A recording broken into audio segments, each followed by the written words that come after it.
ভাৱ, ইমান এটা সুন্দৰ ভাৱ, চান্দ মিয়াই নিজে বনোৱা কি কয় টুপি, আমাৰ যে টুপি বুলি কয়, সেই টুপিটো সেই লাইখুটা গাৰাৰ সময়ত তেখেতে উপহাৰ দিছিল। আৰু যেতিয়া তেখেতক উপহাৰ দিছিল, তেতিয়া সেই শংকৰদেৱে কি কৰিছিল, যে চান্দ মিয়াক কৈছিল যে আপুনি লগত আহক, আমি দুয়ে একেলগে আমি এই খুঁটাটো গাঢ়ো।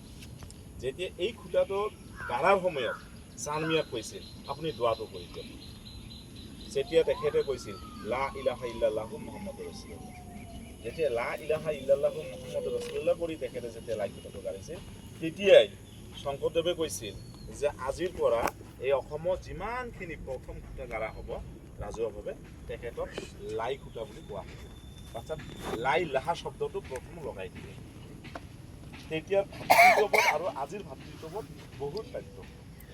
তেতিয়াৰ ভাতৃত্ববোধ আছিল আমি হিন্দু মুছলমান সকলোৱে একত্ৰিতভাৱে যিকোনো ৰাজহুৱা কাম কৰ্ম আমি একেলগে লৈ যাৱাৰ কাৰণে তেখেতসকলে চিন্তা চৰ্চা কৰিছিল। কিন্তু আজিৰ দিনত বহুত পৃথক।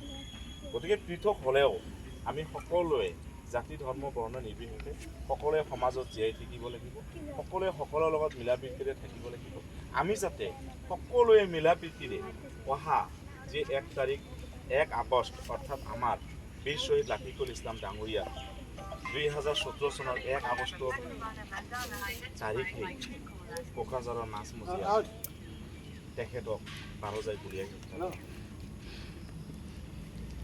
গতিকে আজি তেখেতে আমাৰ কাৰণে, BTC জনসাধাৰণৰ কাৰণে তেখেতে যে নিজৰ জীৱন এই জাতিটোৰ কাৰণে উৎসৰ্গা দিব পাৰিলে, সেই মহান ব্যক্তিজনৰ সেই মৃত্যুকে বাঞ্চি আমি এবিএমচিয়ে কেন্দ্ৰীয় সমিতিয়ে তেখেতৰ সেই মৃত্যুকো দিনটো আমি ছাত্ৰ সংহতি দিৱস হিচাপে পালন কৰি আহিছোঁ। আজি পালন কৰি কৰি আমি 9ম দিনত পৰিলোঁ। আমি 9মত আমি ধৰি দিলোঁ যে অহা 1 আগষ্ট অহাৰ লগে লগে তেখেতৰ সেই মৃত্যু বাৰ্ষিকী 9 বছৰ হৈ গ'ল। দেখ কৰি আমি তেখেতক 9 বছৰ দিলোঁ। গতিকে আজি আমি তেখেতৰ সেই মৃত্যু বাৰ্ষিকী দিনৰ যে লাই খুঁটা, সেই লাই খুঁটা স্থাপন কৰিবলৈ ওলাইছোঁ।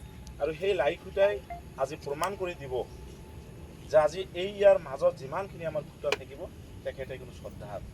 ঠিক তেনেকৈ BTCৰ যিমানবোৰ জনসাধাৰণ আছোঁ বা ABMCৰ যিমানবোৰ কৰ্মকৰ্তা আছে, তেখেতসকলৰ যে তেখেতে যে লাই খুঁটা আছিল, তেখেতে যে মহান এজন ব্যক্তি আছিল, তেখেতে যে আমাৰ এজন বীৰ হিচাপে